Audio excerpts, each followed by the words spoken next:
Во Владикавказе побывала делегация этнических осетин из Турции. Это их первый визит на историческую родину. В североостинскую столицу они решили приехать после долгих лет дружбы между диаспорами. Сегодня в нашу республику делегация, представляющая турецко-остинскую молодежь, прибыла по приглашению Северной Осетии. Здесь они впервые знакомятся с культурой, традициями и историей народа.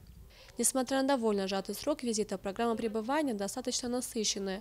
Этническим осетинам показали, как пекут национальные пироги и варят остинское пиво.